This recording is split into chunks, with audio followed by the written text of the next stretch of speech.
Some may be wondering, what do I mean they get the different organs? They're allowed to occupy the different organs in the body, and planting of seeds that expire, and that means, contracts up, the person ends up dying.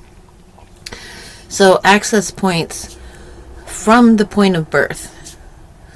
Give birth to a child, they jab it with the vitamin K shot. That moment is silence, that shock. The child disassociates. The spirit comes in, claims its part. Then the child becomes aware again and screams at the pain and the invasion. So anytime you see your child go into shock, for example, their kids, they'll bump themselves and they'll just laugh. They don't go into shock. They're easy going. But other kids, they'll bump themselves. When you see them go into shock, that's an opportunity for a transference of consciousness. So that's when it happens. That's why if you study the New Age movement, they'll talk about walk-ins. People will get into a car accident or have a near-death experience. Well, it's not the human being told their life plan. It's the entering of spirits and the contract, the life plan that they have brought in. So that's what I mean when they come in and they claim various organs and stuff like that. It's during trauma. And if you traumatize a pregnant woman, the child within her has a traumatic moment, spirits are in. That's why in the Middle East, when people were more spiritually aware of these things, they had harems. The women were protected, insulated from news of war, violence, things like that. And it shows in the size of the child that you're giving birth to as well. So a child, if their mother's in fear, that child is fed all it needs to physically survive because there are threats. And so they will give birth to a larger child. Everybody thinks, oh, that's the healthier child. She ate good while she was pregnant. Not necessarily so. And so for women who are nurtured and protected and feel safe, their children are born smaller, but their brain is fed. The energy can focus on the brain. And so that's why you'll have a more petite figure with a very intelligent and perceptive child.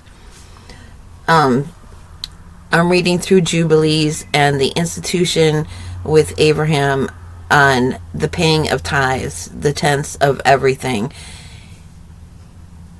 That was to be given to the priests, because the priests are busy keeping track of the days, the weeks, the months, the years, so that observances can be kept, the seasons can be kept. The rain will come when it's supposed to come, the dry season when the dry season is supposed to come. All the fruits and vegetables will bloom at the right time. And so the priest is actually kind of like the metaphysical timekeeper, the clockwinder for the community. And the priest would be, the one praying all day. You're out in the field, you're working, and you have an issue to address and you don't know how to address it. You go to the priest and the priest will pray with you. The priest is doing a lot for the community, and so that they don't have time to go take care of their own plot of land and things like that. So that's why tithing was instituted. Now, in the New Testament, the New Covenant, we are all to be priests. And so we're all to do this deep seeking. And tithing in the scriptures, I think I jotted a couple of them down here.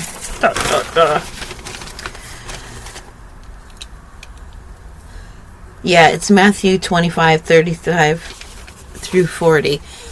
So the phrasing used for tithing is you give it to the Lord. It is a sacrifice unto God. And in Matthew, Yahusha says, when you give to the least of these, to the poor, then you are giving to me. That is your tithing to God. The Holy Spirit can be in one of those. A stranger can walk up, poor homeless man, God's Spirit fills them, and they approach you. You are literally giving God a glass of water when you give it to the one who is thirsty, food to the hungry. God can be visiting you. Angels can be visiting you in the people around you who are in need. And the scriptures also give you a basis for understanding when it's appropriate to give things.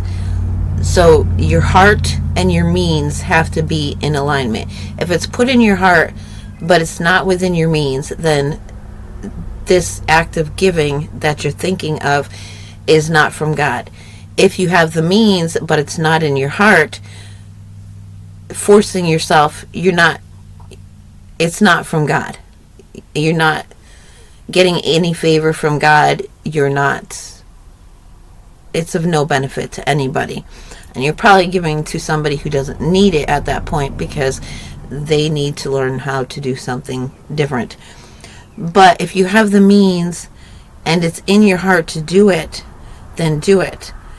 Because that is given to you from God to do. Hopefully that clears up whatever questions somebody may have on that. These are the understandings that I'm given and I appreciate. Tithing and access points.